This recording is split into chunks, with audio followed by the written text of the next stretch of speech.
Olá, minha gente.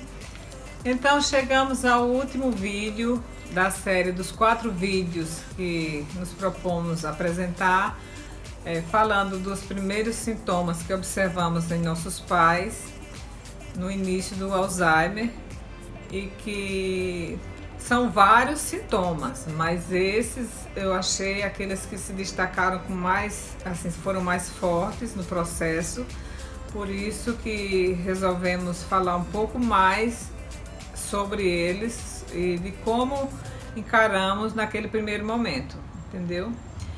Porque quando a gente descobre esses sintomas, a gente fica meio que paralisado, a gente não sabe muito o que fazer, a gente muitas vezes nem sabe o quanto eles são perigosos para um trauma maior na doença, para a evolução de uma pneumonia, para uma evolução de uma infecção urinária.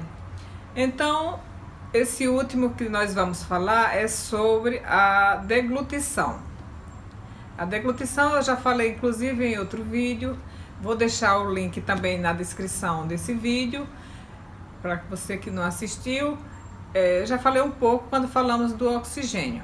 Então vou falar também aqui rapidamente porque ele é muito importante nesse contexto. Eu sou Ana Maria, do canal Cuidado que Salva. Estamos também no Instagram.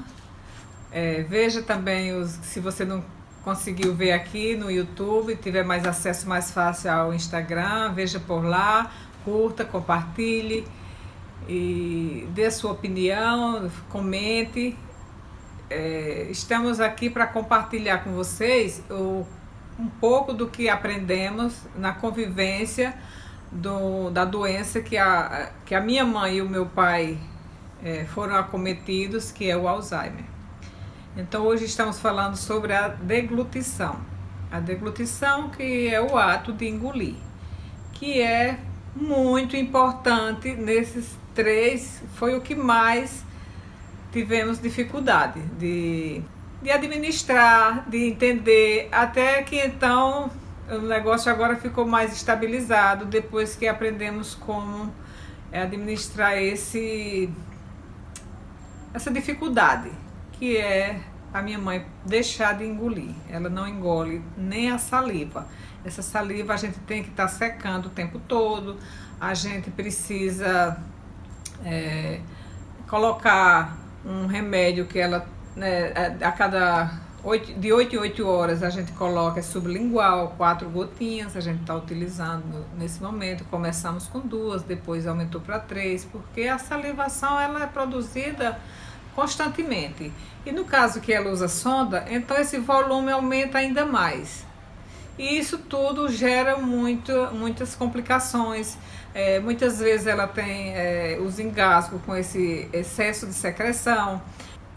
Muitas vezes provoca uma broncopneumonia. Ela já foi internada algumas vezes com broncopneumonia, que é, o pulmão com esses engasgos, então acaba sendo desviado para o pulmão e causa problemas muito mais sérios. Precisa de aspiração, precisa do oxigênio. É muito difícil e já ficou internada muitas vezes por conta disso.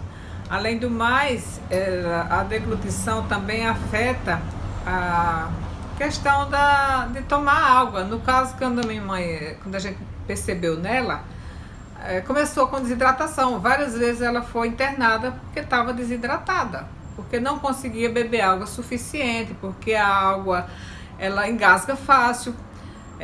Já no caso do meu pai, como foi percebido, como ele teve o AVC, então foi percebido antes, quando ele foi internado, já tomou água, começou a tomar água com um espessante, que é um produto que a gente até compra em casas de produtos naturais, que normalmente a nutricionista quem recomenda, e para misturar com a água, com alimentos mais líquidos, porque ele deixa o alimento mais viscoso e facilita ele engolir.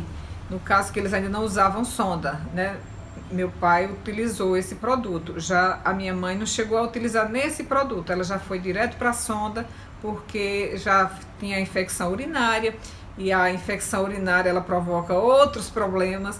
Então um problema vai causando outro, e é muito sério. Essa questão da deglutição é um caso assim se for falar de muitas horas, porque causa bastante problema, ele é um problema muito sério. Nós vamos fazer outros vídeos. Os sintomas, na verdade, não só são esses, são vários. Esses são apenas aqueles que mais afetaram os dois, né?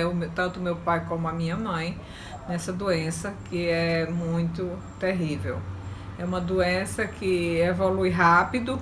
Eu estava vendo esses dias as fotos da minha mãe. Em 3 anos, a minha mãe, assim, se você vê uma foto de 3 anos e a foto de hoje, e a condição que a minha mãe está hoje, é muito difícil. É muito difícil você ver uma pessoa querida ir definhando e se acabando, né? Minha mãe não perdeu a fala, que é o outro sintoma. Eu sempre lia, quando eu ia pesquisar o que era a evolução dessa doença, e eu sempre comentava aqui em casa que uma das coisas era a perda da fala.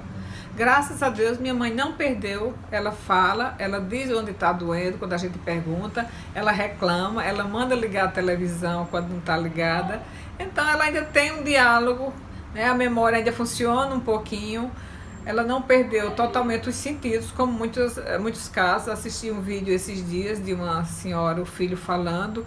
Ela, né, foi até precoce, com 60 e poucos anos que ela, né, teve, e em 9 anos, assim, eles fizeram, né, um vídeo aí, e ela hoje já não fala, já em 9 anos, minha mãe já, desde que meu pai faleceu, 7 anos, e graças a Deus está aí, ainda a memória ainda funciona um pouquinho, né? A mãe desse rapaz já não fala mais, que ele estava falando. Então, graças a Deus que ela ainda fala, ainda comenta com um com o outro, ainda me chama pelo nome, ela me reconhece ainda, ou muito pouco, em alguns momentos de um lapso de memória, ela ainda consegue lembrar da fisionomia, ela sorri, quando ela está bem, ela fica, né, quer levantar, a gente ainda está conseguindo colocar numa cadeira de banho e levá-la no banheiro. Então, apesar de estar muito fraquinha, assim, fisicamente, porque a alimentação ela já não corresponde mais àquela condição, por mais que você coloque a alimentação via sonda, não é a mesma coisa que você, né, dar uma alimentação pela boca, né? Ou então de uma outra forma que fosse, que tem aparelhinhos que você já coloca, que já conta as gotas, né, que é por gotejamento. Mas não é o caso dela, a gente coloca na seringa, mas tudo isso por conta dessa deglutição, que é muito difícil. Então a gente vai ficando por aqui com essa série. Curta e compartilhe, dê a sua opinião, comente e veja lá também no Instagram. Vamos voltar com outras coisas, outros vídeos. Não vamos focar só nas doenças, vamos também publicar outros vídeos falando de coisas mais amenas. E fiquem conosco. Até a próxima.